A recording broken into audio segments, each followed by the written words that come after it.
To create a 12-inch finished Lady of the Lake quilt block, you will need 2 squares, light and dark, measuring 8 7/8 inches. You'll need 10 squares of the dark fabric cut 2 7/8 inches, and 10 squares of the light fabric cut 2 7/8 inches. Mark corner to corner on the wrong side of the light 8 7/8 inch square. Layer the 2 8 7/8 inch squares right sides together with the light square on top. Sew a 1/4 inch away on both sides of the marked line. Cut along the marked line and press to the dark side. This creates 2 8.5 inch half square triangles. You will only need 1 half square triangle for the single Lady of the Lake quilt block. Mark a line corner to corner on the wrong side of the light 2 7/8 inch squares.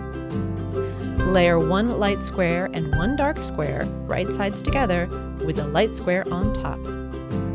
Sew a 1/4 inch away on both sides of the marked line. Cut along the marked line and press to the dark side. Looking for a rotary cutting mat in just the right size? The 6 by 18 inch double-sided self-healing rotary mat from Olfa provides yet another option for crafters, sewers, and quilters looking for the perfect cutting surface. The self-healing surface is designed to last and extend the life of your rotary cutting blades. Hang your mat to store it and grab it when you're ready to cut.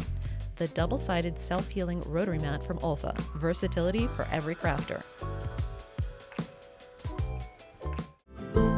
Repeat until you have 22.5 inch half square triangles. It's helpful to chain piece the squares, and if you have a guide beam on your sewing machine, you can use that instead of marking the line.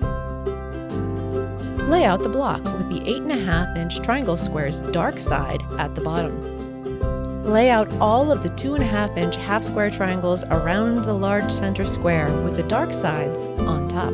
Sew 4 2.5 inch half square triangles together for each side of the block, ensuring they are arranged correctly.